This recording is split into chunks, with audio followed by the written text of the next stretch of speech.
I'm Jean Abraham. I'm an assistant professor at the University of Minnesota, and I'm a health economist.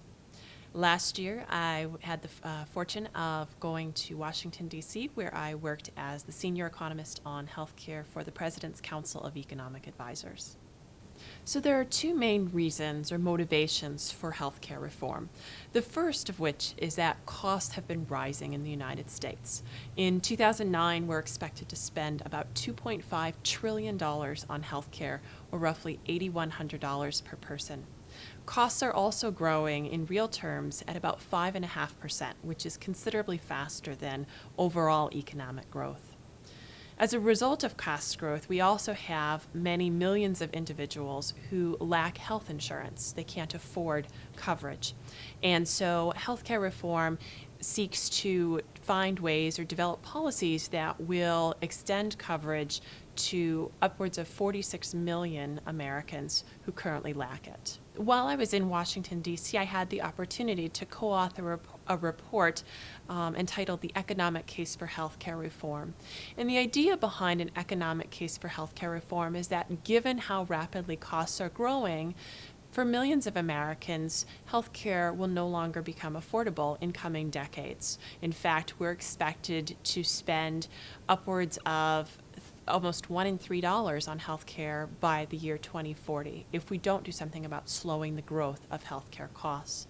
So part of reform is an attempt to include policies that will change the way the delivery system functions, changing some of the incentives that providers and consumers have in order to help slow the growth of costs and make sure that individuals have coverage.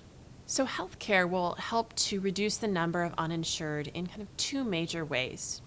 The first is that in the proposals that are currently being discussed in Washington, there is a call for a comprehensive expansion of Medicaid for those Americans who are very low income, typically between 133% and 150% of the poverty line.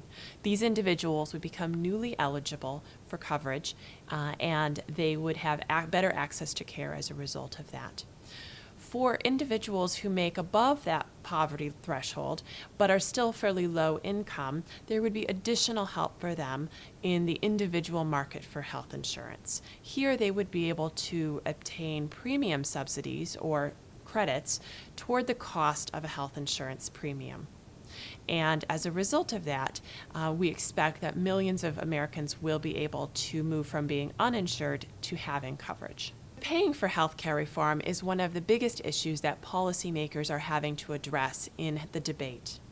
Current estimates from the Congressional Budget Office put those numbers at between $850 billion and $1 trillion over the next 10 years. Paying for healthcare reform is likely to come in two ways.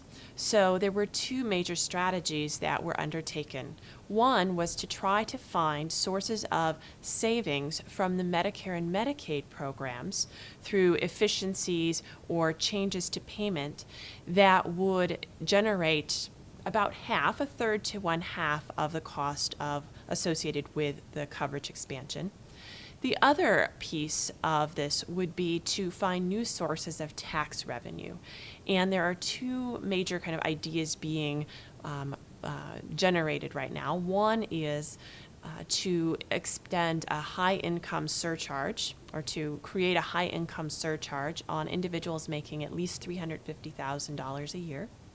The other proposal coming out of the Senate Finance Committee is to actually impose an excise tax on high-cost health insurance plans, or the so-called Cadillac plans.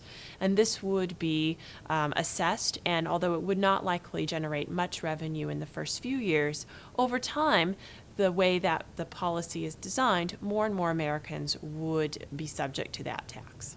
One of the major elements of healthcare reform is the creation of an exchange and making changes and improvements to the functioning of the individual market for health insurance, which currently provides coverage for about 17 million non-elderly individuals in the United States. One feature of this is the creation of exchanges, either at a national level or at a state-based level.